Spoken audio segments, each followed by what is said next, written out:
Olá, amigos, irmãos e visitantes do canal Alisson Dias, e hoje nós vamos continuar nossa série de estudos no livro de Ezequiel, e hoje chegamos no capítulo 43. A glória do Senhor enche, completa o templo, tá?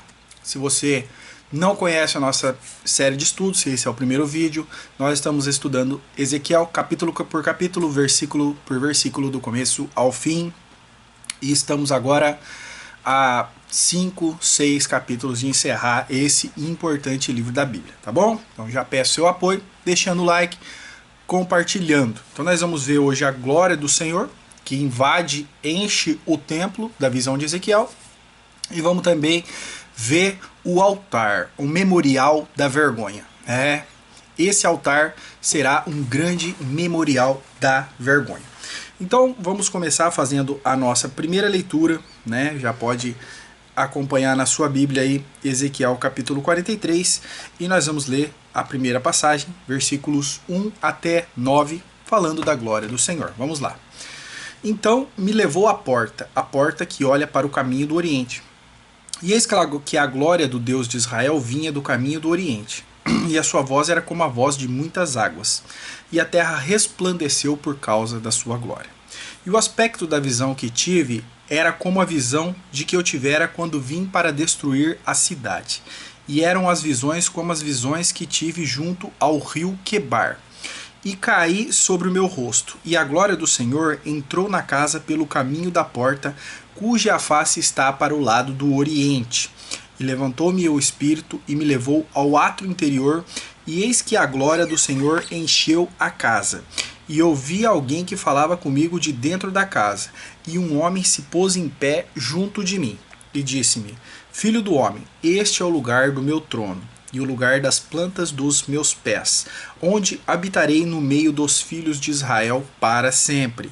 E os da casa de Israel não contaminarão mais o meu santo monte, nem eles, nem os seus reis, com as suas prostituições e com os seus cadáveres dos seus reis, nos seus altos, pondo o seu limiar ao pé do meu limiar, e o seu umbral junto ao meu umbral.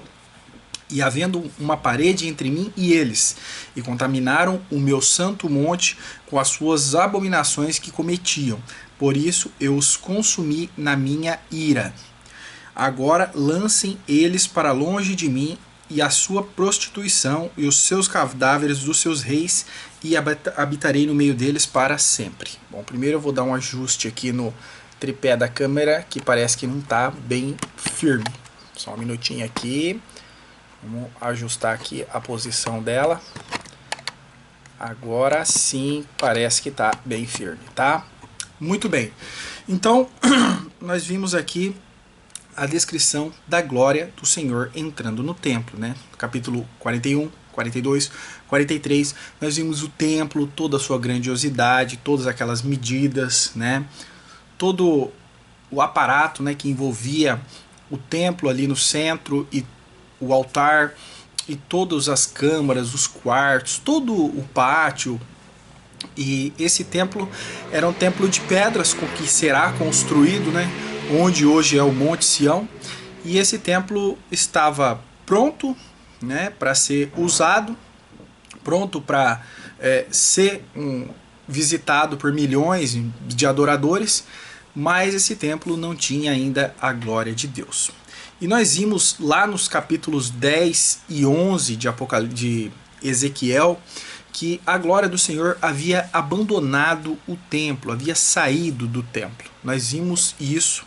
Vamos recordar Ezequiel 10, 18 e 19. Vamos recordar de quando a glória do Senhor deixa o templo. Então, antes de recordar Ezequiel 10 e 11, né, você sabe que tem um estudo, te recomendo ir lá e assistir esse estudo novamente, ou se você não assistiu. Mas a lição aqui é de um templo de pedras, né, que antigamente nele habitava a glória de Deus. Quer dizer, Deus se fazia presente ali, Deus estava ali. E por causa da rebeldia do povo, por causa da sua idolatria, da sua desobediência, Ezequiel tem esta visão nos capítulos 10 e 11 de que a glória de Deus deixa o templo. Mas a adoração continuou, o trabalho do sacrifício continuou, os ritos, os preceitos continuaram no templo, mas não havia mais a glória de Deus. Então toda a religião judaica continuou, mas tudo aquilo era inútil. Assim como nós vemos hoje templos, grandes templos bonitos, luxuosos, que custam milhões e milhões de reais para ser construído. Mas será que a glória de Deus está lá dentro? E às vezes também passamos por templos simples, de pessoas simples e humildes. Será que a glória de Deus está ali dentro? Nem o de padrão elevado, nem o mais humilde e mais simples tem algum valor se Deus não estiver ali. E o que vai determinar que Deus esteja ali, que a glória dele esteja ali, que ele esteja presente naqueles cultos que são realizados em seu nome, o que vai determinar se ele está ou não é a obediência do povo. O povo de Israel tinha o templo que Deus mandou construir. Ali estava a presença de Deus com eles, né? Os guardando, os protegendo, ouvindo os seus pedidos, né? Atendendo às suas necessidades.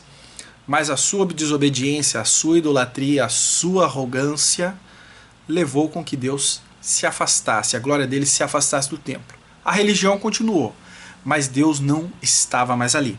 E agora nesse novo templo, que nós vimos todas as suas medidas e que Ezequiel mede para que seja reconstruído, que a glória do Senhor volta a habitar nesse templo. Então vamos lembrar quando a glória de Deus saiu.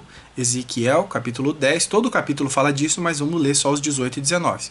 Então saiu a glória do Senhor de sobre a entrada da casa, e parou sobre os querubins, e os querubins alçaram as suas asas, e elevaram da terra aos meus olhos quando saíram, e as rodas os acompanhavam, e cada um parou à entrada da porta oriental da casa do Senhor, e a glória do Deus de Israel estava em cima sobre eles. Então a glória de Deus sai do templo de Salomão, nessa visão, vai, abandona a presença de Deus, abandona o templo e vai para o lado do Oriente. Capítulo 11, versículos 22 e 23. Então os querubins elevaram as suas asas e as rodas os acompanhavam, e a glória do Deus de Israel estava em cima, sobre eles. E a glória do Senhor se alçou desde o meio da cidade e se pôs sobre o monte que está ao oriente da cidade. Muito bem, então a glória de Deus sai do templo do Salomão, nas visões de Ezequiel, capítulos 10 e 11, e vai para o lado do Oriente. Então a gente pode aprender 4 grandes lições de tudo isso, tá? Antes de começar a comentar esses 9 versículos lidos. Então a primeira lição é o quê? A idolatria e a desobediência levaram Deus a retirar sua presença da cidade de Jerusalém e também do templo, né? Cidade considerada sagrada, cidade considerada amada e santa, e o templo também, o templo sagrado, certo? Então a glória de Deus ela parte para o Oriente. Por que para o Oriente? Por que frisar isso? Deus abandonou o templo de pedras, o templo de Salomão, que era bonito, que era luxuoso, que tinha madeira de cedro, que era quase todo revestido de ouro, esculpido, coisa mais linda da sua época. Ele abandonou o templo de pedra, mas não abandonou o templo vivo, que eram os verdadeiros adoradores. Deus abandonou um templo que não seguia os padrões exigidos, mas jamais abandonou seus servos onde quer que estivessem. O que isso quer dizer? Os judeus, né, o povo de Judá que estava em Jerusalém, foi levado cativo para a Babilônia. E a Babilônia fica a oriente de Jerusalém. Então a glória de Deus abandona o templo e vai a oriente. A glória de Deus abandonou o templo. Deus rejeitou os sacrifícios, Deus rejeitou a religião judaica, Deus rejeitou aquela adoração mecânica. Mas a glória de Deus parte para o lado da onde? Da onde estão os seus servos. Então Deus abandonou o templo, mas não abandonou os servos. E na nova aliança, trazendo essa mensagem para nós, hoje, o verdadeiro templo somos nós. Eu não sou contra, tá? Pelo contrário, eu até participo de uma denominação que os crentes se reúnem em templos. Nós nos reunimos em templos para louvar, para glorificar a Deus, para apresentar nossas orações, ouvir mais da sua palavra. Mas nós sabemos que nós somos o verdadeiro templo. Se no templo onde nos reunimos para adorar a Deus não houver obediência à sua palavra, reverência ao seu santo nome, verdade e respeito, a glória de Deus sai desse templo. todo aquele culto é inútil, passa a ser inútil. Mas Deus nunca abandona o templo que é o crente. E assim foi no tempo de Ezequiel. A glória de Deus deixou o templo de Salomão, tanto que ele foi destruído. Deus não se importou com a destruição, com que o templo fosse queimado e totalmente derrubado. Deus não se importou com isso. Mas a glória dele não saiu daqueles verdadeiros adoradores que estavam na Babilônia. Ezequiel, um deles, que teve visões fantásticas, maravilhosas do seu tempo, do futuro, e Deus esteve com ele durante toda a sua vida, lhe dando visões que às vezes eram duras, pesarosas, mas que nós vemos dos capítulos 32 até fechar o livro, visões de promessas de restauração de Israel e do povo. Então Deus abandona, a glória de Deus abandona o templo, mas não abandona os adoradores. Segunda lição: um templo luxuoso e bonito como foi o de Salomão, né, que era a joia da coroa dos judeus, eles amavam tanto esse templo a ponto de idolatrá-lo. A idolatria ao templo foi tanta que os judeus não perceberam que o mais importante do templo havia ido embora, a presença de Deus. E assim, no tempo deles, a idolatria pelo templo era tão grande que eles não perceberam que ali aquele culto já era vazio e inútil, porque a glória de Deus havia abandonado. E quando a glória de Deus volta, já no templo reconstruído, né, depois de derrubado de Salomão, o templo herodiano reconstruído, a glória de Deus voltou a tentar se fixar novamente ali. Nosso Senhor Jesus Cristo entrou pelas portas da frente, adentrou o templo e ali ele ensinou a verdadeira religião, a verdadeira adoração. Mas eles também estavam idolatrando tanto o templo que não perceberam que Deus tentava entrar e eles mesmos impediram que Deus ali habitasse, que Deus ali estivesse com ele, que a glória de Deus voltasse. Nosso Senhor Jesus Cristo. Então a segunda lição é: cuidado com a adoração ao templo. O templo somos nós. Se reunir em templos para louvar o nome de Deus, para aprender mais sobre a sua palavra, para apresentar nossas orações e petições e agradecimentos, na minha opinião, é muito válido e necessário. Mas devemos adorar a Deus. E o templo devemos saber que é de pedras e que se Deus só estará ali se andarmos em obediência à sua palavra, em verdade e em sinceridade de coração. Terceira lição que a gente pode tirar disso aí: a glória dessa segunda casa será maior do que a primeira. Isso que nós vimos nos nossos estudos, que acabamos de encerrar no livro de Ageu. A promessa é que a glória da segunda casa seria maior do que a primeira. A segunda casa, para o tempo de Ezequiel, foi o templo herodiano, que também foi derrubado pelos romanos no ano 70. Então, a glória de Deus, Deus prometeu que a glória da segunda casa seria maior do que a primeira. Mas a glória entra, né? Nosso Senhor Jesus Cristo entra para dar essa glória maior para a segunda casa, mas é rejeitado, tá? Ele é expulso dali. Então, essa promessa foi cumprida, mas os judeus não entenderam. E agora, nesse templo aqui de Ezequiel, né? Nessas medidas, nesse templo que nós vimos, a glória volta, mas volta nesse. Tá? Esse é o terceiro templo que ainda em breve será reconstruído. E nesse templo a glória vem para ficar. E vai ser a glória definitiva, vai ser maior do que a primeira. Porque antes a glória de Deus estava escondida lá nos fundos do Santíssimo, da última sala do templo. Mas a glória de Deus já foi revelada a nós, nosso Senhor Jesus Cristo, e Ele mesmo habitará e daqui de dentro reinará. Muito bem. Quarta lição que a gente aprende dessa passagem: a presença de Deus é tremenda e assustadora até mesmo para um profeta experiente nas visões. Ezequiel já estava acostumado, já tinha tido dezenas de visões espantosas e fantásticas, certo? Mas no versículo 3 ele disse o seguinte: o aspecto da visão que tive era como a visão que eu tivera quando vim destruir a cidade, e eram visões como as que tive junto ao rio Quebar. Quer dizer, as visões que ele teve no capítulo 1, capítulo 2, foram visões incríveis. E diz o seguinte: caí sobre o meu rosto. Ele cai, ele desmaia, cai desmaiecido com o rosto em terra. Só de ver a glória de Deus, só o brilho da glória de Deus, ele cai com o rosto em terra, ele desmaia, ele desfalece. Então, a presença de Deus ela é tremenda. E o homem, nós não podemos a suportar nesse corpo de carne. tá? E isso não é a primeira vez que aconteceu e não é só com Ezequiel que aconteceu, né? Nós vimos Daniel capítulo 10, versículos 8 e 9, tá? Que Ezequiel também orava a Deus, clamava pelo povo judeu, e também Deus aparece para Daniel de uma forma incrível. Nós temos o estudo aí, e diz Daniel: eu caí sobre meu rosto num profundo sono, com o meu rosto em terra. Quando Deus se manifesta também para Daniel, outro profeta experimentado nas visões, ele cai por terra. Atos capítulo 9, versículos 3 e 4, fala da viagem de Paulo até Damasco, onde ele perseguia os cristãos, né? E até que de repente Jesus Cristo aparece como um clarão para ele. E o que acontece com ele? E caindo em terra, ouviu uma voz que lhe dizia: Saulo, Saulo, por que me persegues? E a partir dali, Paulo passou a ser um grande servo do Senhor. Então, a presença de Deus é algo indescritível. E aqueles que experimentam a presença de Deus, aqueles grandes homens do passado, ali, os grandes profetas de Deus, os grandes servos de Deus, eles não suportaram a presença de Deus. Mas um dia a glória de Deus há de se manifestar ao mundo.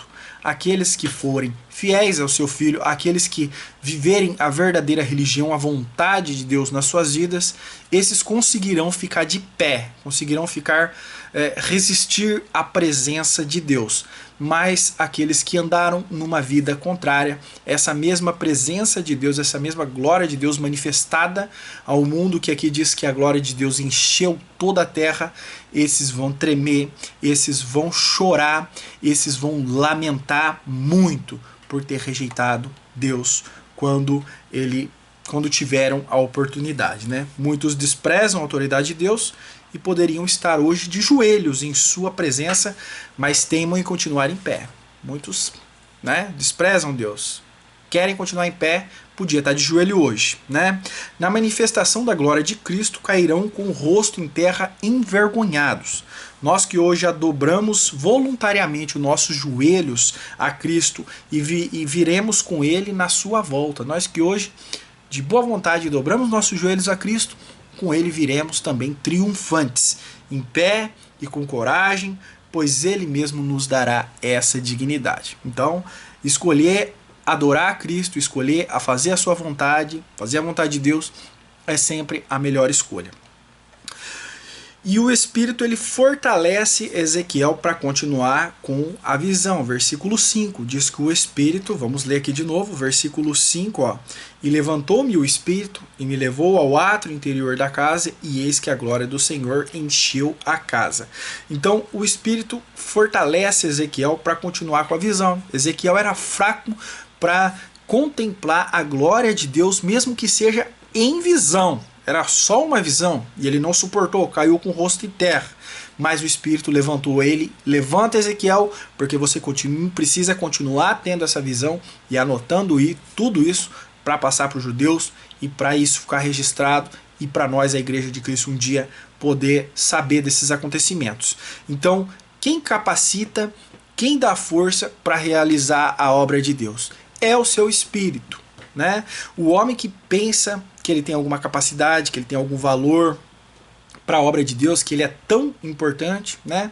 Que ele é uma peça-chave fundamental na obra de Deus, ele tem que ser humilde e reconhecer que a obra é de Deus, que nós não somos nada diante da sua presença, nós ficamos com o rosto em terra e que é o Espírito de Deus que nos fortalece. Então devemos ser humildes, devemos ter humildade, devemos ter os pés no chão e saber que a obra é de Deus e não nossa, por mais falhos que sejamos.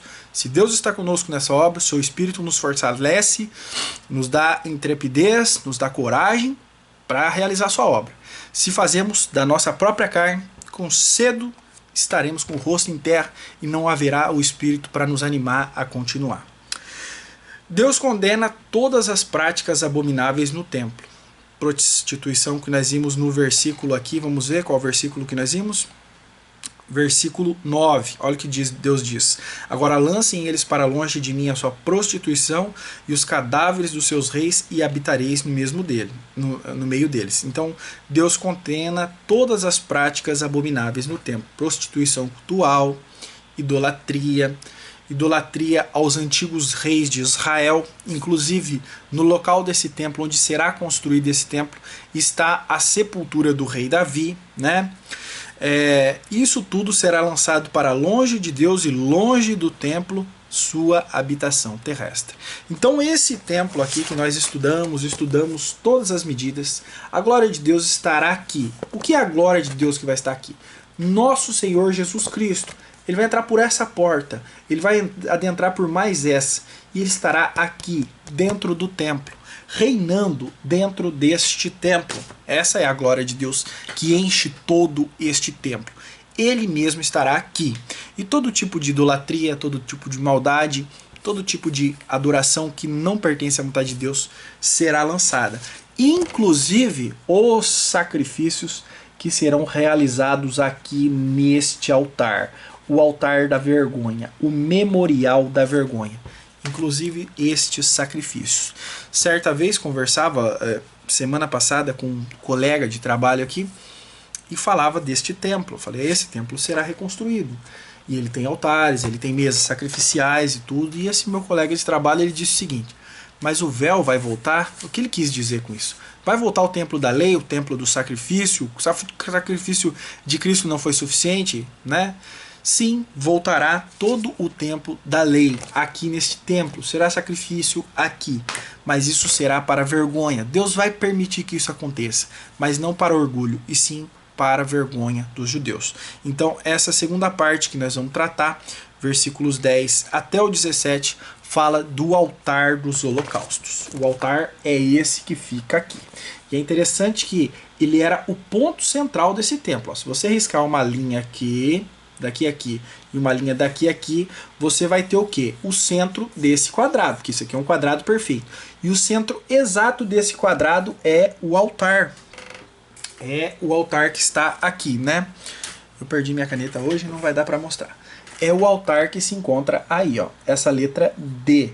Então esse é o ponto central do templo, o altar, e é o ponto central de adoração para os judeus, né? Infelizmente, eles querem continuar sacrificando animais. Esse mês eles vão sacrificar animais, tá? O mês de setembro de 2019. E o sonho deles é construir o templo para voltar com o sacrifício. Tanto que nesse templo, o ponto central não é o templo, não é o Santíssimo, que seria o lugar mais sagrado aqui, não é ele que está no centro de tudo, e sim o altar dos sacrifícios. E Deus vai permitir tudo isso para vergonha deles, tá? Vamos ler versículos 10 até o 17. Tu, pois, ó filho do homem, mostra à casa de Israel esta casa, para que se envergonhe das suas maldades, e meça o modelo.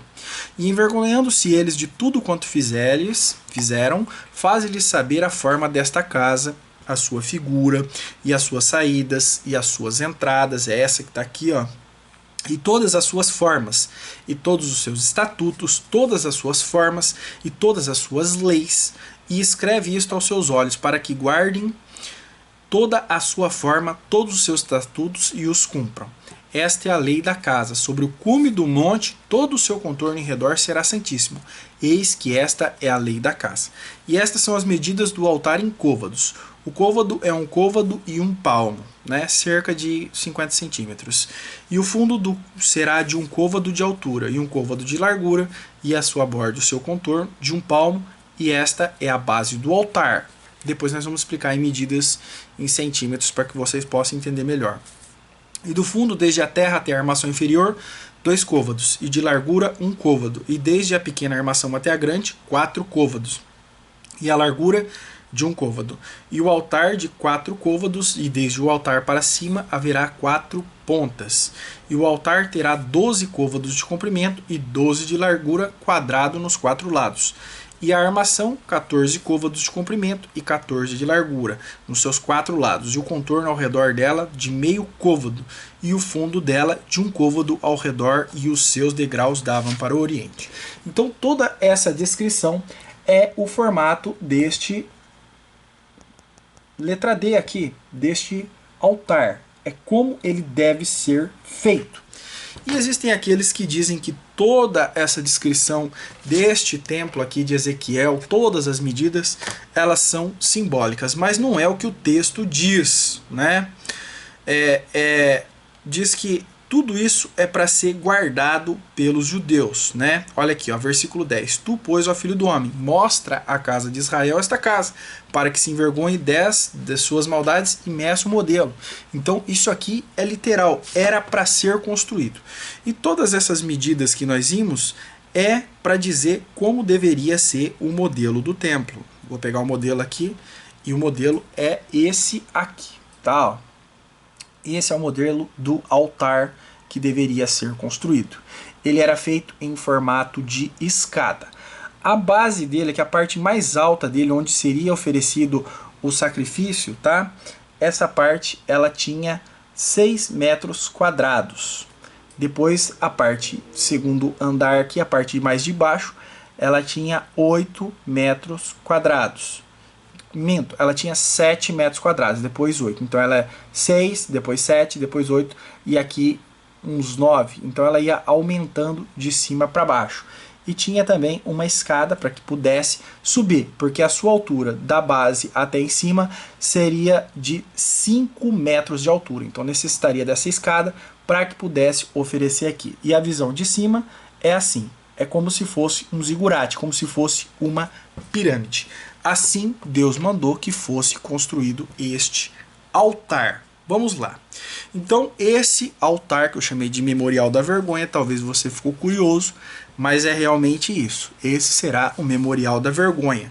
Eles pediram o sacrifício por milênios, tá? Desde o ano 70, com a derrubada do templo, eles querem voltar a sacrificar. E só vão voltar a sacrificar de verdade. Eles vão realizar sacrifícios agora este mês, lá para o dia 27 de setembro. Vão, mas só vão realizar sacrifícios de verdade quando tiver o templo. Essa é a vontade do povo judeu, esse é o anseio da nação, voltar a sacrificar. E Deus vai permitir que eles sacrifiquem, vai construir, vai mandar para eles construir todo esse templo, com todas essas estruturas, abrigando os sacerdotes, como nós já vimos, e o altar para que sacrifiquem. Mas esse altar, que vai ser para eles uma honra, um orgulho de ter lá e voltar a sacrificar animais, ele vai ser o mural da vergonha, né? O memorial da vergonha, né? Eles não perceberam do verdadeiro sacrifício que foi oferecido por eles uma vez e perfeito, sem a necessidade de repetição, que foi o sacrifício de nosso Senhor Jesus Cristo, por eles oferecido, por nós oferecido, uma vez por todas e para sempre. Esse foi o verdadeiro sacrifício que eles rejeitaram, que eles não perceberam quando aconteceu. E agora eles vão ter um memorial da vergonha.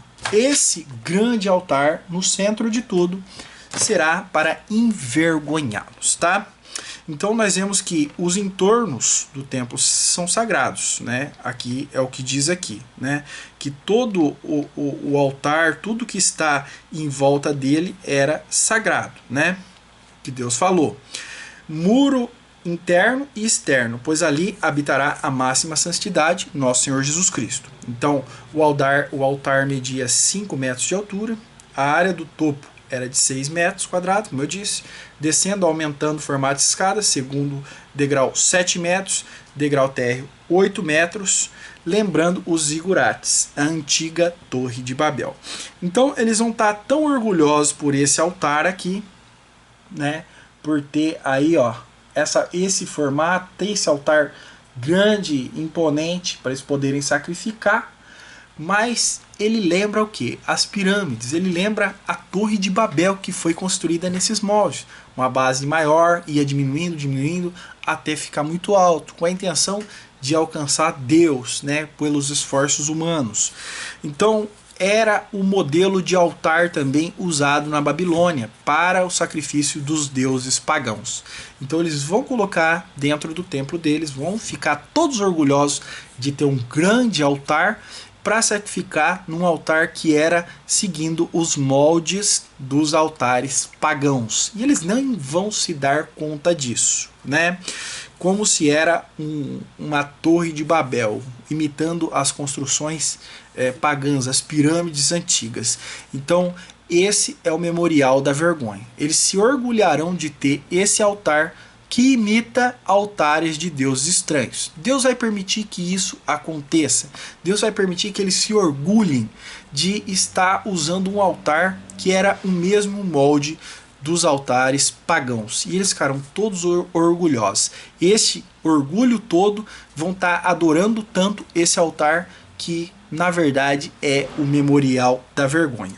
E como nós vimos que o altar tinha 5 metros de altura, muito grande, eram necessários o que? Uma escada para chegar até ele. Veja a escada aí. E essa escada é mais um meio de humilhar os judeus. É mais um meio de envergonhá-los, tá? Porque a escada, ela era proibida. Escadas para subir em cima de altares.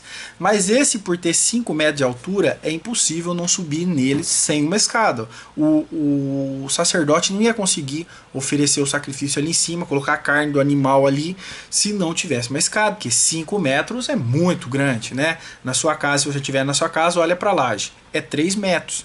2 ainda para cima, passa do telhado da sua casa.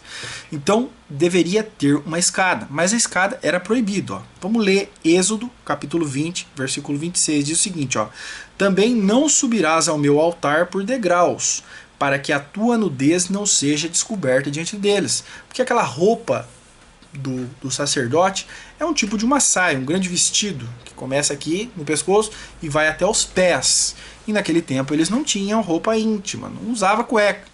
Então foi proibido a escada, né, em Êxodo aqui, para que no momento em que eles subissem para oferecer o sacrifício no altar, não pudesse ver por baixo da roupa deles e ver eles nus, né? Nudez na Bíblia é sinal de vergonha, de mostrar suas vergonhas.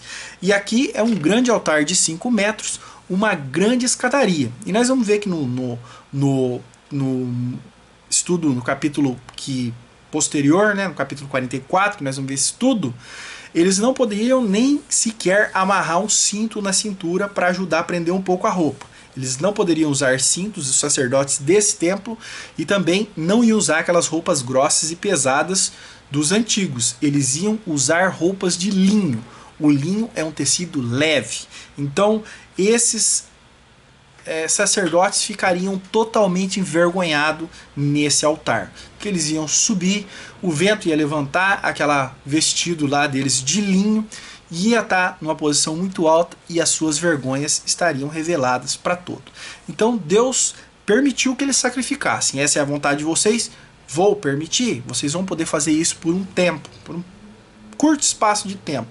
Mas isso será para envergonhá-los. Isso será vergonha para vocês. Ainda mais que o animal que era oferecido aqui nesse altar havia 4 chifres na ponta, tá? Veja aqui, ó. Na ponta do altar, o que nós temos aí, ó? Uns chifres. Essas pontinhas aqui, ó. Aqui e aqui. E o que fosse oferecido ali no altar era para ser colocado o sangue daquele animal pingado na ponta do chifre. Então ele ia ter que se debruçar ainda por cima do altar para colocar o sangue na ponta, naquelas pontas ali, né? Naqueles chifres, que o chifre no altar, que nós vimos no versículo 15, estavam nos 4 cantos e eram considerados como máxima santidade. O sangue sacrificial era aplicado sobre eles conforme a lei mosaica. E na hora de colocar o sangue, aí eles ficariam mais expostos ainda. Então Deus permite a volta do véu, né? Como o meu amigo disse, mas vai voltar o véu, vai voltar o sacrifício?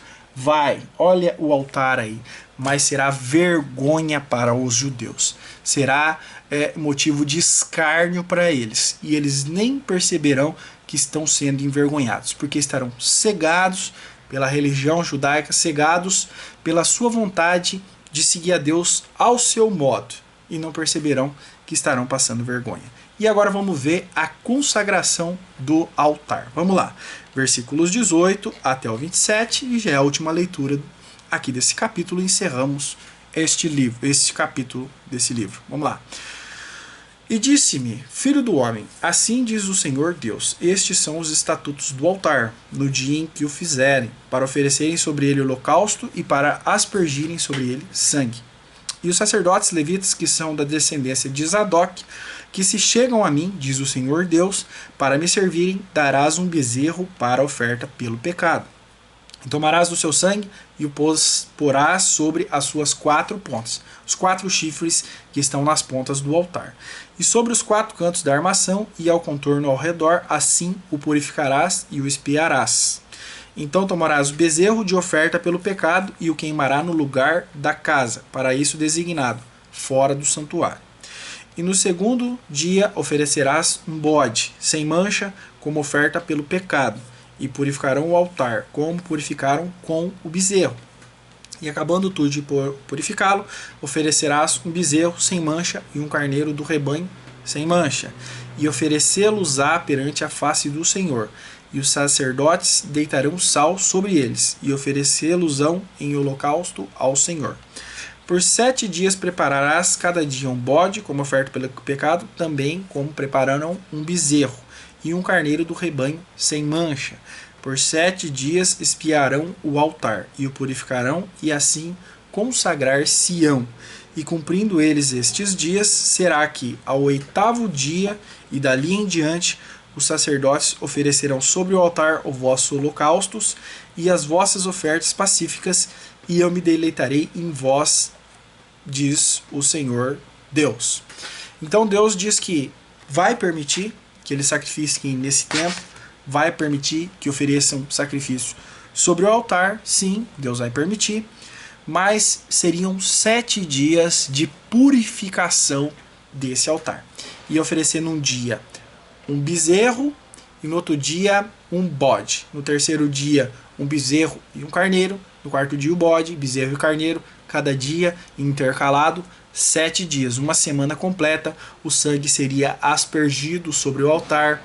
A carne daqueles animais seria queimado fora, deitado sal para conservar. Então todo esse ritual seria praticado primeiro antes que estivesse permitido o sacrifício neste templo aqui. E Deus diz que se deleitaria neles. Diz o seguinte: e as vossas ofertas pacíficas, e eu me deleitarei em vós. Então Deus vai permitir que eles façam isso, mas são 7 dias purificando esse altar que está no centro aí da nossa figura. 7 dias de purificação. E não seria feito por qualquer pessoa, né? Como nós vimos aqui, era para ser, no versículo 29, os levitas que são da descendência de Zadok, que se achegam a mim. Então, esses levitas da descendência de Zadok, eles são os únicos sacerdotes que tinham licença para ministrar nas coisas sagradas. São aqueles da descendência de Zadok. Os não zadoquitas eram excluídos do cargo sacerdotal por causa das suas associações idólatras passadas com os santuários rurais. Então nós vimos que aqui eram os aposentos dos sacerdotes, aqui e aqui. E nós vemos que os sacerdotes descendentes de Zadok, eles ficavam nessa parte. E os descendentes de Levi ficavam nessa. Os descendentes de Levi que ficavam aqui, eles teriam acesso ao templo, somente até aqui, tá? Até o santo, até o santíssimo não, só o sumo sacerdote. Eles realizariam todo o trabalho aqui nessa parte, mas o sacrifício pertenceria somente aos da descendência de Zadok. Um dia eu vou fazer um vídeo mais específico sobre o que é a descendência de Zadok. Mas os não zadoquitas, né, eles foram excluídos desse cargo sacerdotal por causa das suas associações idólatras, né? Os levitas, eles foram aqueles que ajudaram, permitiram também construir o bezerro de ouro, né?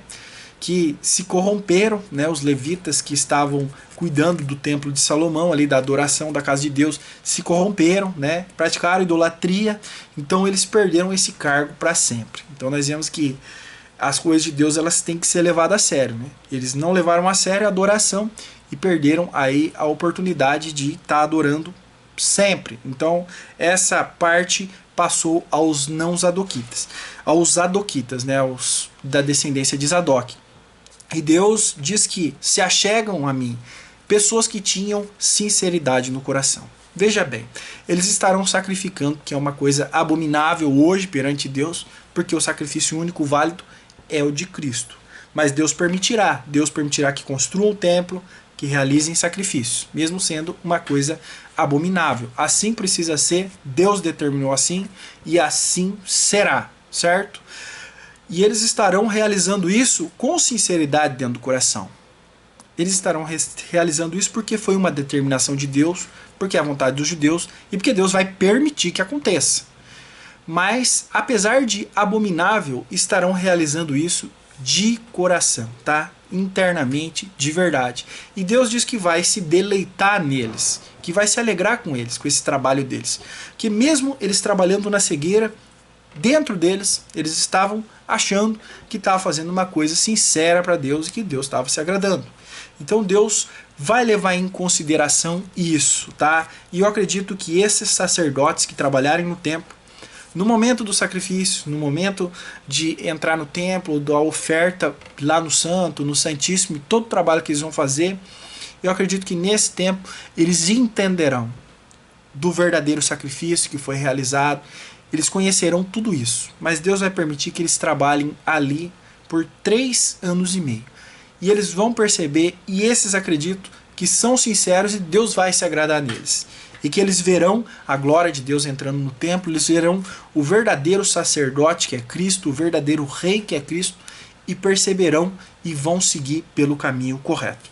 Então muitos hoje seguem caminhos errados, pensando que estão seguindo o caminho correto. Muitos seguem a religião e a religião está levando eles para um caminho errado, está levando eles para a idolatria, está levando eles para a cobiça, a querer coisas dessa terra, as coisas materiais, a desejar aquilo que não é da vontade de Deus. Muitos estão dentro dessas religiões, seguindo pelo caminho errado, até mesmo aqueles que seguem religiões que não são cristãs, islâmicos, judeus, budistas, entre outros, tá? Mas aqueles que estão fazendo de forma sincera, que estão tentando fazer uma coisa para Deus, que dentro do seu coração trabalham na sinceridade, cedo ou tarde Deus vai tirá-los do engano, vai tirar o véu dos seus olhos, vai fazê-los enxergar a verdade. Por isso que nós devemos amar de todas as pessoas, de todas as religiões, seja islâmico, seja hindu, seja budista, seja judeu, espírita, ou que for, até mesmo os maçônicos. Devemos amá-los e devemos entender que às vezes a gente não entende, às vezes a gente julga pelo exterior, mas que aqueles que estão servindo, tentando, achando que estão servindo a Deus, estão fazendo isso com sinceridade, eles vão ser livres do erro. A glória de Deus que entrou no templo vai entrar também no coração deles. Como nós dissemos, na nova aliança, nós somos o templo. E aqueles que fazem isso com sinceridade, ao invés de afastarmos eles de nós, devemos trazê-los para perto. Aqueles que são sinceros serão iluminados, a glória de Deus entrará no coração deles e não importa quanto tempo passaram no engano, eles serão libertos. Acredito que isso vai ser o destino desses sacerdotes aqui. Mesmo Deus tolerando novamente o sacrifício por um pouco de tempo, Deus diz no último versículo que seria propício ao povo de Judá, pois muitos ali agiam na cegueira, mas com sinceridade de coração. E também essa é uma promessa de Deus para o povo de Judá, que eles não se perderiam, nenhuma daquelas tribos, todos estariam de volta na terra e que teriam um remanescente fiel, um povo que sobraria um restinho fiel e sincero, tá? Deus seria propício para com esse, que em pouco tempo conheceriam a verdade e também estariam assim cumprido a sua promessa de preservar Israel até o fim. Então o que nós aprendemos nesse vídeo de hoje, nesse estudo de hoje? Que a glória de Deus vai estar nesse templo. Templo que dizem que não existirá. Como que a glória de Deus vai entrar aqui dentro? E vai entrar pela porta, por essa porta, que é a porta virada para o Oriente ainda, tá? Que a glória veio de cá, e não é só entrar por cima, como o sol, né? O sol, quando ele nasce, ele invade cada fresta, cada lugar que tenha. Mas aqui não, ele vai entrar justamente pela porta. Então nós vemos que o templo, sim, ele será construído, que a glória de Deus estará nesse templo, para calar a boca também daqueles que dizem que Deus nunca mandou construir templo. Deus mandou construir templo. Deus não mandou adorar o templo. Deus não mandou adorar líderes religiosos. Ele mandou que ele fosse adorado.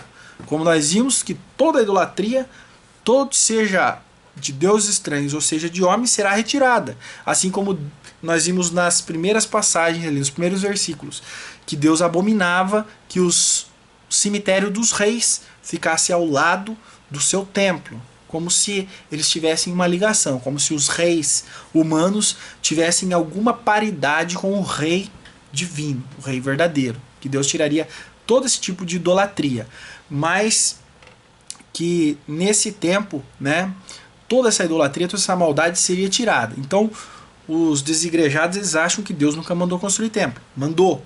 E dentro deste templo, esse aqui mesmo, ó, essa planta, essa medida, Deus habitará. Olha aqui a imagem dele, como vai ficar depois de pronto. Deus habitará aqui dentro, mais precisamente aqui, ó, dentro do templo que está no centro de toda essa construção. Nosso Senhor Jesus Cristo. Quando ele entrar, é aí sim que a glória de Deus encherá o templo. E a terceira parte, a segunda parte, nós vimos o altar. O altar que para os judeus será um orgulho, mas nós estaremos vendo isso, nós que conhecemos a Cristo, estaremos vendo isso como um grande memorial da vergonha, onde eles serão humilhados e nem se darão conta disso. E a terceira parte, a consagração do altar. Apesar de ser contra a vontade de Deus, o sacrifício na nova aliança será permitido e ainda será feito por pessoas, né, que vão seguir todos os preceitos mandados aqui, né? Todo esse tempo de preparação para começar o sacrifício. Seguirão na cegueira, mas com o coração sincero e Deus os há de livrar. Esse é o estudo que eu tinha para trazer para vocês hoje e ainda essa semana pretendo soltar o capítulo 44. Se você gostou desse vídeo, não esquece de deixar o seu like e, se puder, compartilhe com seus amigos. Até mais!